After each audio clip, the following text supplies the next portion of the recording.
You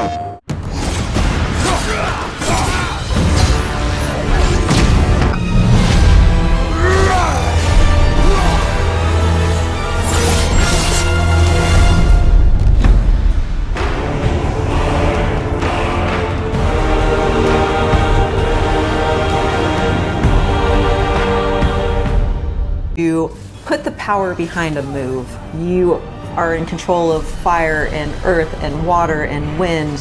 Whether you are throwing your axe or on the receiving end of an enemy spell, VFX is what... With the design team and the tech art team on this. The technical implementation of creating a creature, but it's really navigating. We want to make something that makes players lean forward and focus and really try hard against that enemy and feel good about overcoming that, but we don't want to make them feel defeated if they can't figure something out. The community cry out for more mini bosses, bigger creatures, and enemy variety, and this time we really leaned into that. So in God of War Ragnarok, you're going to be traveling to all 9 realms, and each realm is going to have like its own theme. For example, in Alfheim, we're familiar with the Dark Elves, but this time around we're going to be fighting Light Elves, such as the Light Elf Warrior. We don't have to think about the camera and how close combat is going to feel. We already have that knowledge, so we can build upon the close camera that we have. You'll see Atreus moving more independently on his own as a companion. God of War. And moving into Ragnarok, we want to really make something bigger, make it stronger, make it more of a spectacle. You want them to be like, oh my gosh, I didn't... He's going to have access to newer combos and newer abilities that will increase the combat depth of each weapon. Really enjoyed from previous God of Wars is the combat grapple, and we're going to be bringing that with a new twist.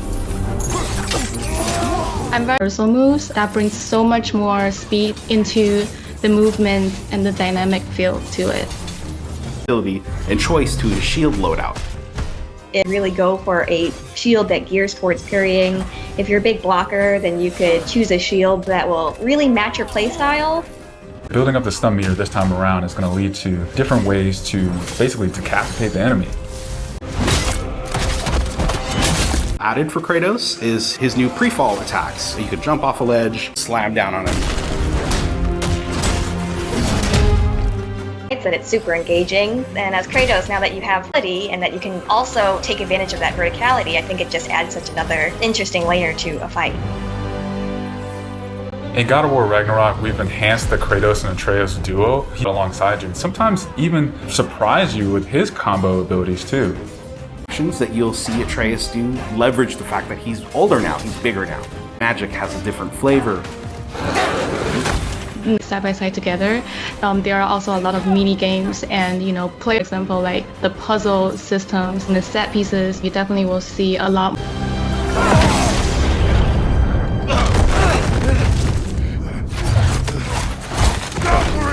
Odin must have sent them.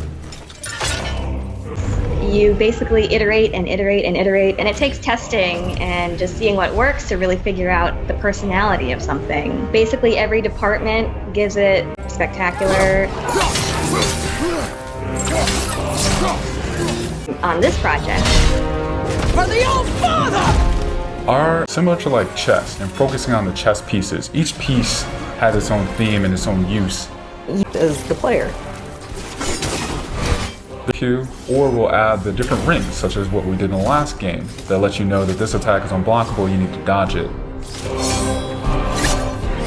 There.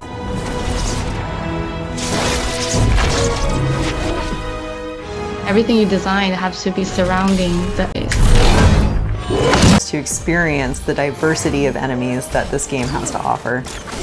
You will be fighting everything from small little creatures up the entire screen. gamut. I think each one looks so much different from the next one, and each of them have their own play styles and their own little fantasies that go into it. And so, mythology, you'll be very interested to see how Sony Santa Monica has taken some of these creatures and interpreted them for God of War. Emotion behind it and intent behind it, and by the time it gets to you, everything that has been sweated over, bled over, tested.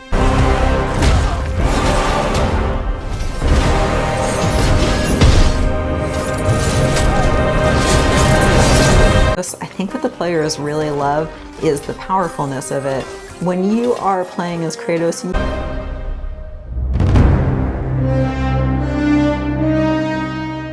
PlayStation